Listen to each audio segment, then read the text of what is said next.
Internet friends.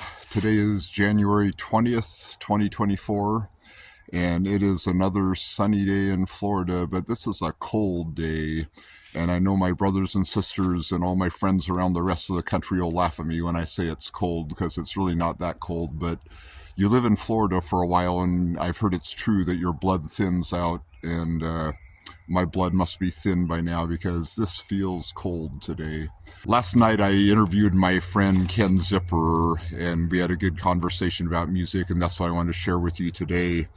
Ken and I were introduced to each other after church one day when some people knew that we both liked to play guitar, and so we had a good conversation.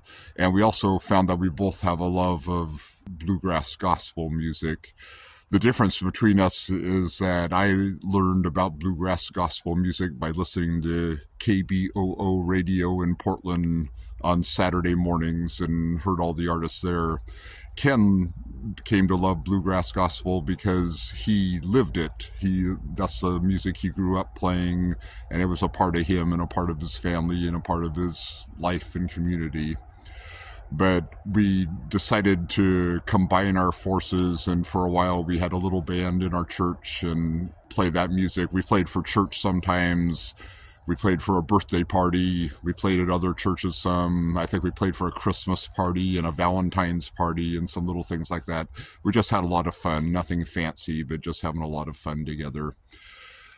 One thing that I realized talking to Ken is that when we were playing music together, there were maybe half a dozen other people who joined us different times, and there were more than that, but the ones that were there for a while, it was a half dozen. And several of those are gone now, and we don't hear their music anymore. We don't get to hear their stories or anything like that. I would just want to name a few of them. There was Ken, he knew the guitar fretboard better than anybody I've ever personally known. He knew every note on every string, on every fret. And despite that knowledge, he wasn't a real flashy guy. He just played really good basic solos and things like that. He liked to decorate the melody and keep it simple. But he was just a real inspiration to be around, and it was fun to watch him play because he had such freedom on the fretboard.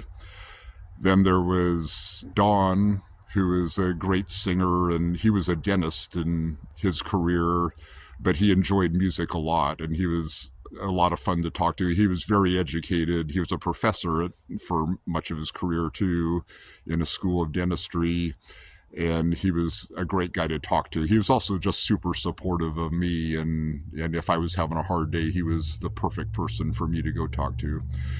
And then George, who was a legend in the community as insurance salesman. He had a business selling insurance that had his name on it. And he didn't know all that much about music, but he loved it so much. And he would play bass for us, and he could find 1 and 5 on any chord. Yeah, it was bass guitar he usually played. He never played without frets, but he just enjoyed that. He loved that. And he was also a good singer too. All three of these guys, had good voices.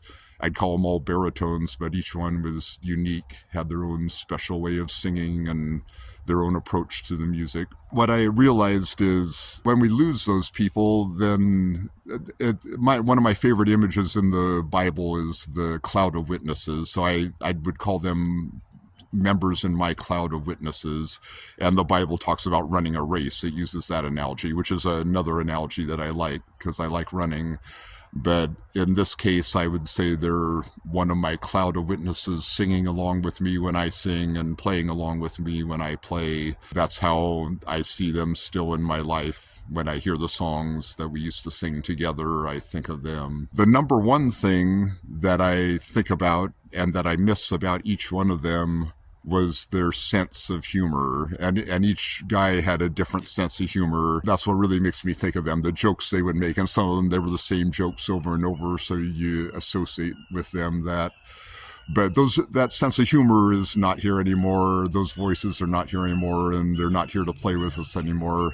So we just have to treasure those memories that we have and carry on what they were doing and say their names and how they influenced us. Ken is another one of those guys who has had a huge influence on me. I've learned a lot from him about the South, for one thing, since I'm not a native Southerner, but about music in general and what it was like to do music as he did growing up. And he also brings with him a comforting presence. He's lived a lot of life, and he has a good philosophy of life, and he knows how to stay calm when it's time to stay calm and be active when it's time to be active. And he is another guy who was always a real support of me that I've appreciated through my life. So it felt great to sit down and talk with him.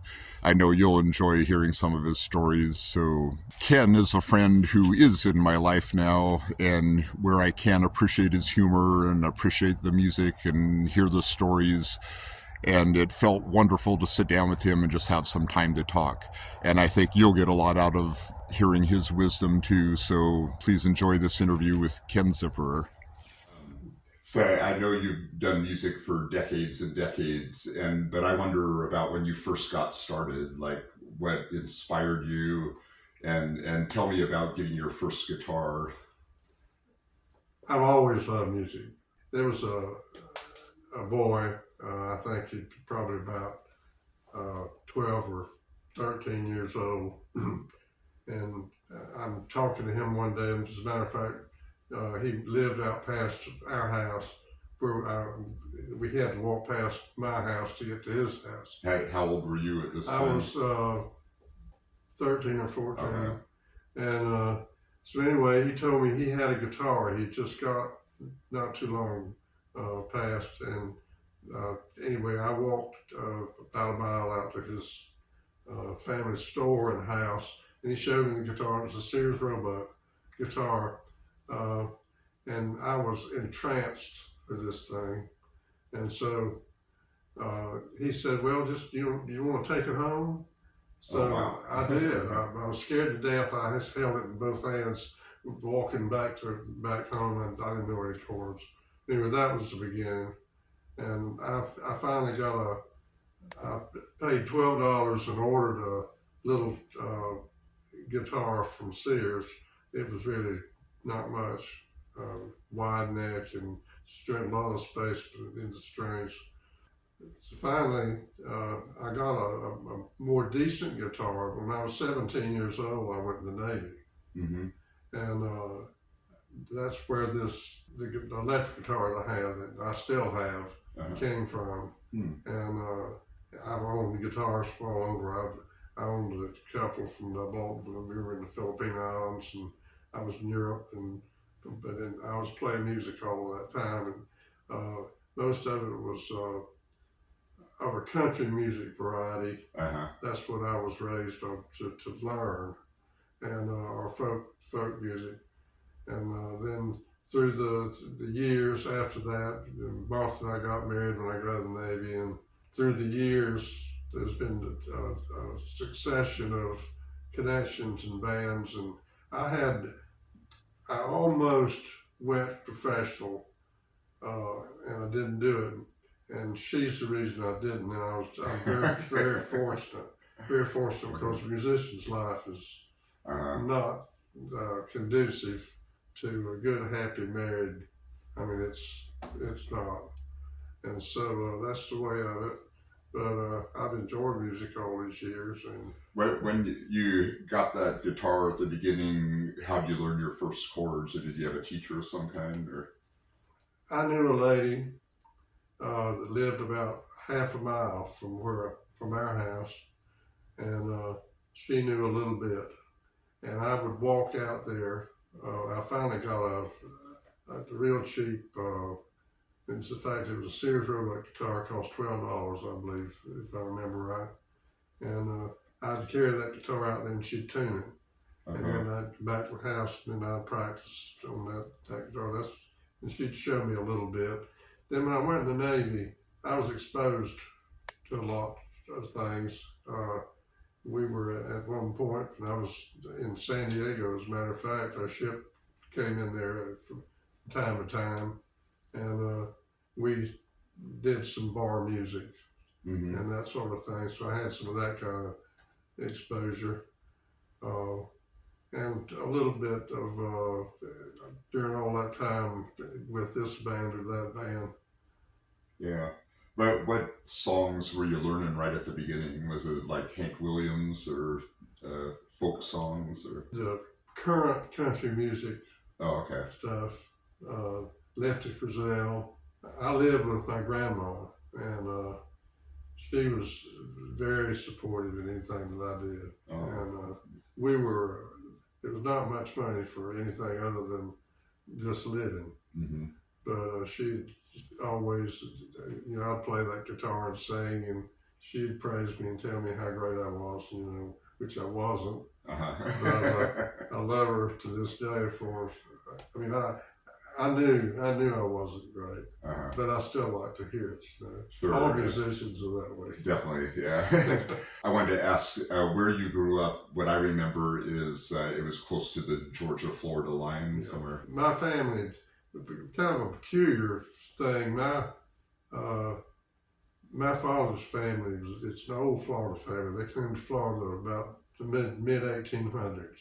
Okay. They were farmers, and my mother's father was an immigrant, Swedish immigrant. So I got kind of a mixed raising, kind of some of both.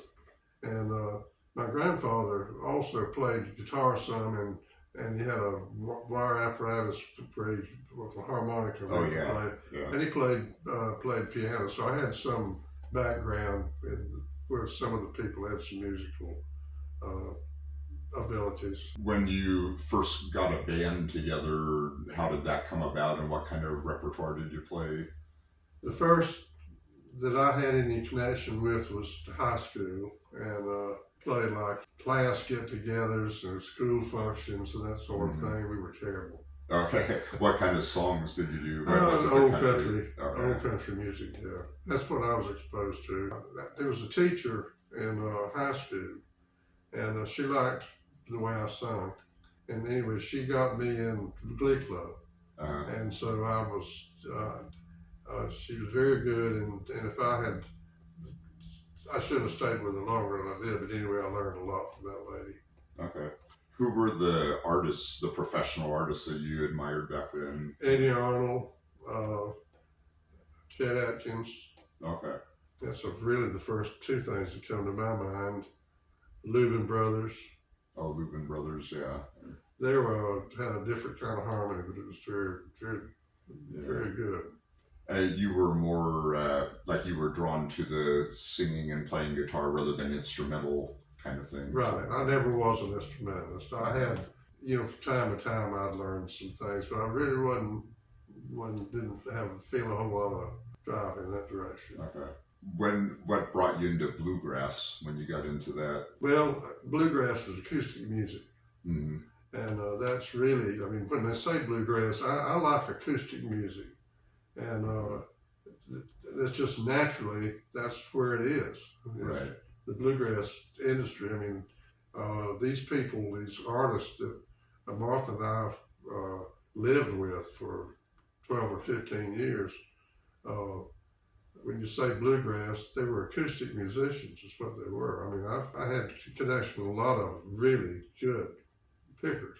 They were good. And when the connection you're talking about through your business? I was in sales. I was in the insurance business, as a matter of fact, and I always wanted to do something different. But like so many of us, we end up with whatever we do for money. We have to do the best we can because of a family situation, which was mine. And but I had connection and always really wanted the connection with the music business. And the last 15 years we were on the road, and we sold recorded music, and I had a lot of exposure and with professional musicians. Although I didn't work as a professional musician, because that's different way of life. Yeah.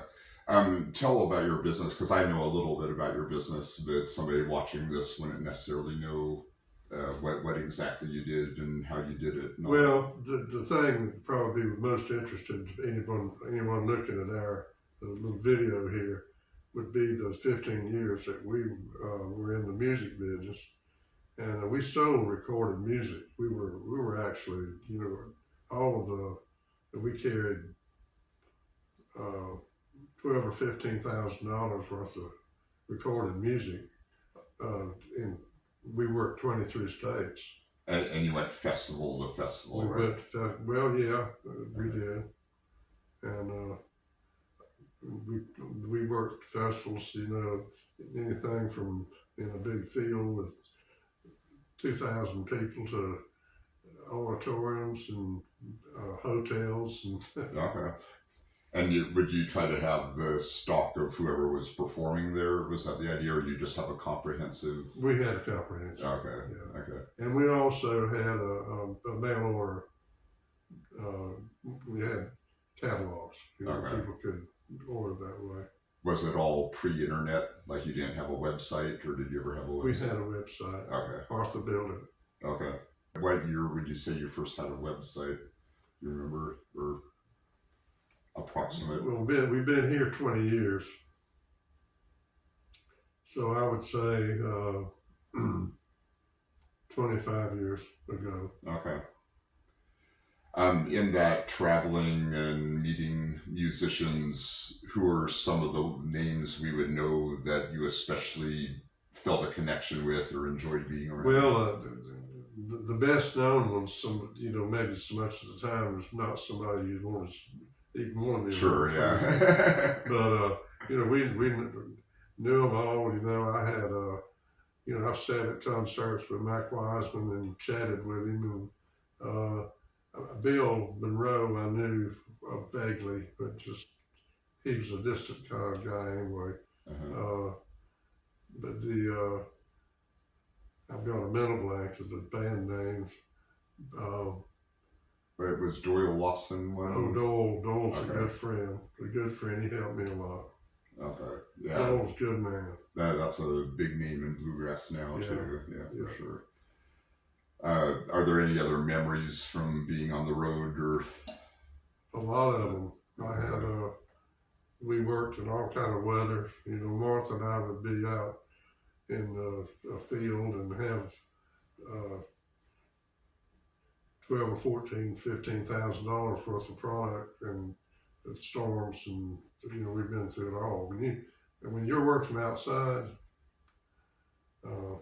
You can't predict. you get to where you're pretty good at it. We always checked the weather and knew what to expect that way and what have you.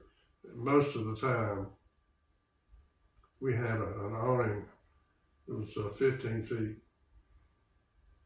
long and 10 feet this way. Uh-huh. And we worked under that. And of course, we had, if you had bad weather, we had to be able to cover our product. We had probably average of wholesale $10,000 or $12,000 worth of product out. And that's when we went to a festival, we set up a small store. That's what we did. Uh-huh. And then the people, we worked the same shows year in, year out. For the most part, some we'd take on a new one and drop off one that didn't do so well. Mm-hmm.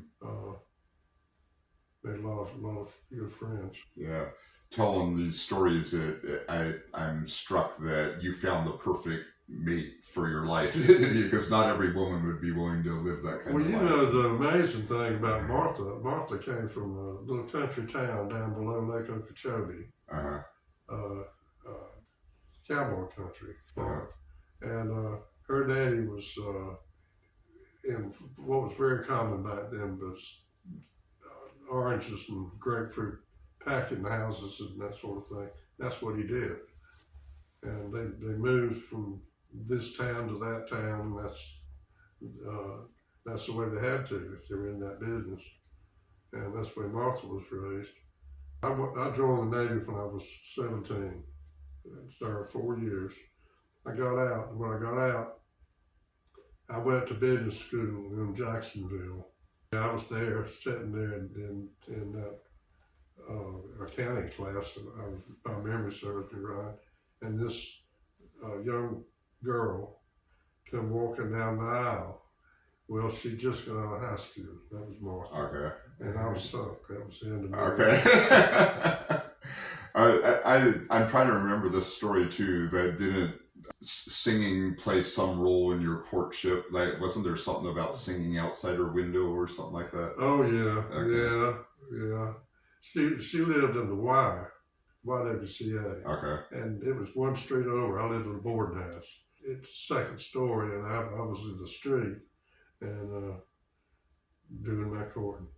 Okay. And she didn't throw anything at you, so no, that's good. No, she didn't. She didn't. And finally, I'm interested in. I know music's been a big part of your faith life, going to church and all that. And if you could just tell me some of how that developed and where it came from. The family my family's, my mother's family. I lived with her mother, her grandmother, and my mother and father separated when I was 12. Mm-hmm. And we lived with my grandmother after that.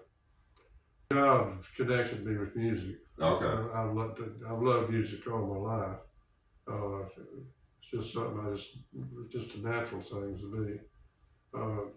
And when I was in high school, I was a terrible student. I wouldn't go to school half the time, and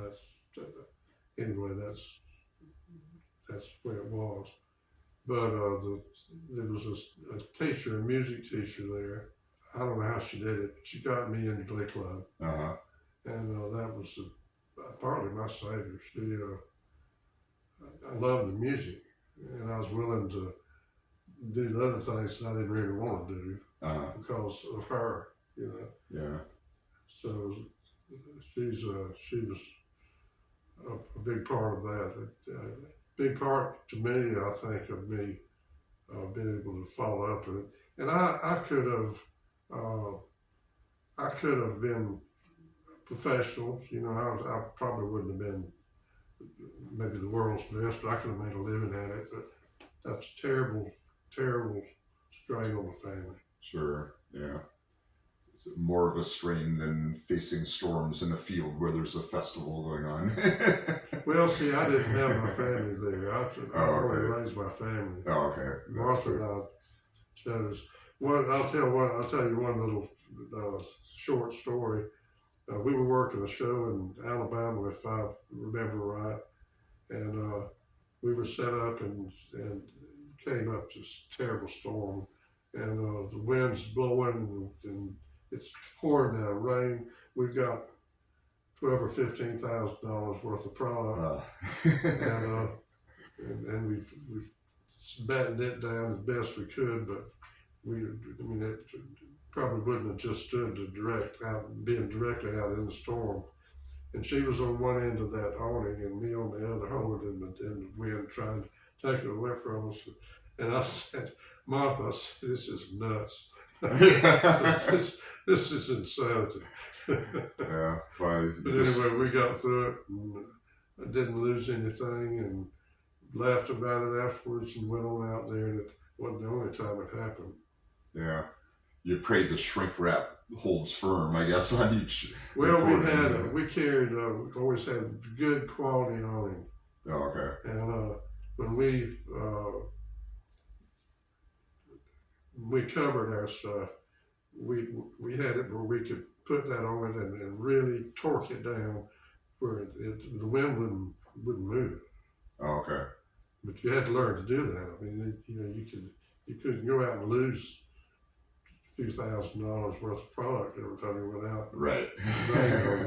Yeah, that would be. We had, speaking about that road thing, it's impossible if you've never done it. It's impossible for you to describe what you're letting yourself in for when you're out, when you're outside. I can't count on one hand the times that I had a weather radio, And we always got the local weather the best we could, but people are terribly undependable that way. You know, they think they know, but they don't. Yeah. So we'd always have somewhere we get the official word on where the storms were. And so we just wanted to get near us. We felt threatened. We just folded everything up and closed it up and left. Oh, okay. If they didn't like it, well, that was just, you know, we were risking more than we wanted to. Yeah. To end, I wonder if you have one song you could do for me. This is actually an old English ballad by the name of Barbara Allen. In Scarlet Town, where I was born, there was a fair maid dwelling, made many a youth cry well a day. Her name was Barbara Allen. It was in the merry month of May, when green buds they were swelling. Sweet William came from the West Country, and he courted Barbara Allen. He sent his servant unto her, to a place where she was dwelling. Said, my master's sick, bids me call for you, if your name be Barbara Allen. Well, slowly, slowly got she up, and slowly went she nigh him. But all she said, as she passed his bed, young man, I think you're dying. Then lightly dipped she down the stairs.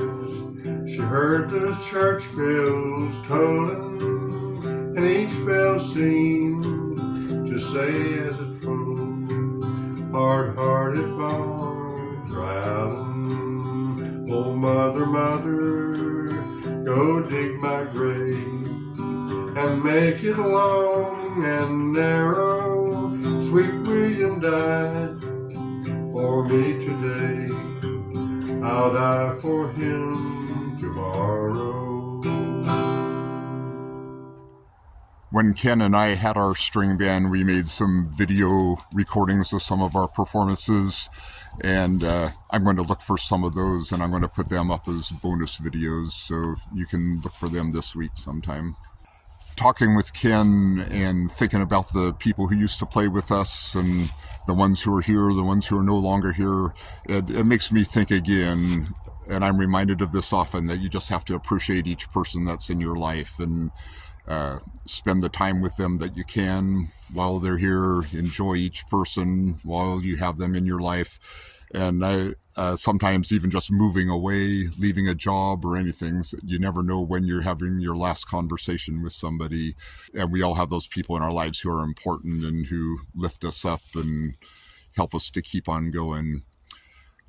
I was thinking a good challenge for all of us might be think about those relationships that maybe you haven't kept up for a while, and it's time to get in touch and check in and hear their stories again. And some of us, we have had bad experiences in the past, and I'm not talking about those where you've been beaten down emotionally or physically or anything like that. In those cases, you just have to do what you have to do to heal yourself and to live your life. But some of us have like a friend who just talks too much, so you avoid talking to them, or who their politics just aren't your politics, and so you avoid talking to them. Just seek out somebody like that this month and avoid talking about politics and avoid talking about anything that's going to cause trouble, and just appreciate them, just hear their stories, because some people have to do that for you too, I bet. Some people have to avoid certain topics just so they can appreciate you. So think about that. And it's because we're all in this together, and we all have to do what we can to support each other, help each other grow, challenge each other, and see beyond our differences into something that's better, that is really intended for us. So every week, that's what I ask of you, is to lift each other up and encourage each other.